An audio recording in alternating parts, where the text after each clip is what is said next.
When you eat your food, do you eat the best part of your food in the beginning or at the end?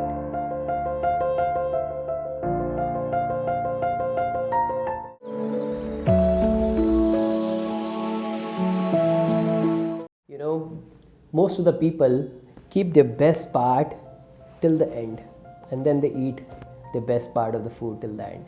No, there's nothing right or wrong in this. The idea is, we human beings always want to have happy endings.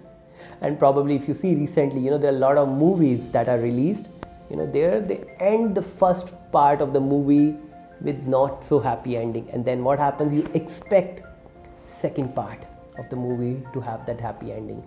Recently, Avenger did the same thing, and first part of Avenger, when Thanos snapped and half of the humanity is gone, people were waiting for the end game. And when they were waiting for the end game made more money than the part 1 of Avengers. Similarly, Bahubali, a good guy killed a good guy. How can you even digest that fact? So you're waiting that how can this have a not so happy ending? You're waiting for part 2. And then part 2 made more money than the part 1. I think this is a very common trend nowadays across different platforms, web series and all of that, because somehow everyone knows that we human being prefers happy ending.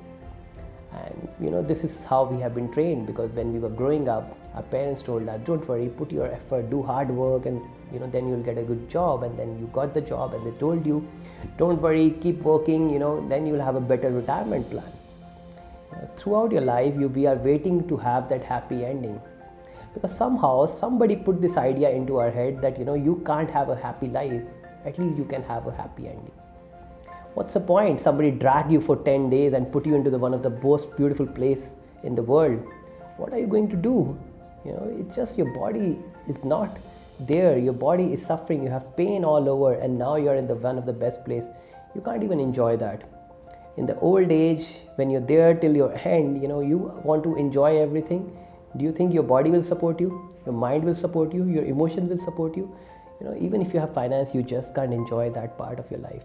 So, the idea that one day I'll be happy, this is a very wrong idea that has been put into our mind. And it's not somebody's fault, okay? It's somebody was just telling us from their own experiences, because they thought happiness is not something that you can have in your life. Happiness is not something that you can have on a sustainable basis, because they thought that to be happy, you need to have something. And now today, thanks to all the WhatsApp universities, we know that happiness is not an outside job, it's an inside job. Everybody's telling you that. Every day morning, you get some forwards on your phone, which tells you that happiness is an inside job. But do they also tell you how to access that? No, I doubt so, right? They just tell you it's an inside job, and they assume you know it how to access it, because nobody wants to talk about it. And in fact, pizza company is trying to tell you that, okay, just in $1, you can have the key to your happiness. There you go to a shopping mall, they tell you, okay, buy this clothes and you'll have access to your happiness.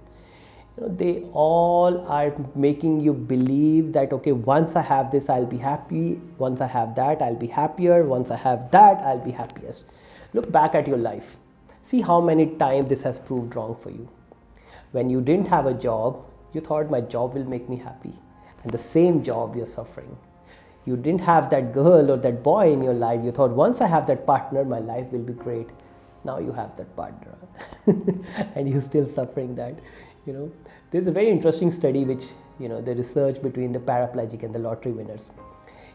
They assume that, of course, the lottery winner will be happier, but when they started measuring their happiness over the period, they realized the paraplegic people who met with an accident and they were bedridden for some time, and they were happier than the people who won $1 million plus lotteries.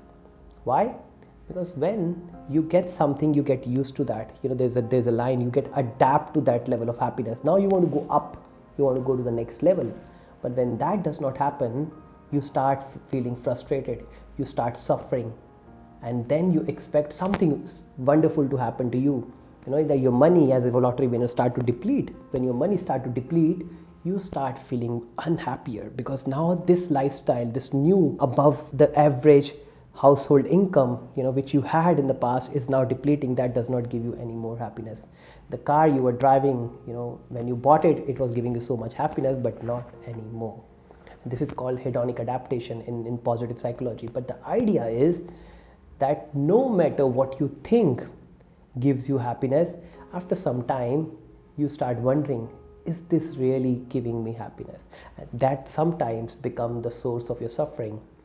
And this is why you start searching little more, you start going little further. It takes you to the spiritual route, it takes you to the different mountains, to different gurus and different places where you feel maybe somebody can tell me that how I can access my happiness, my inside happiness.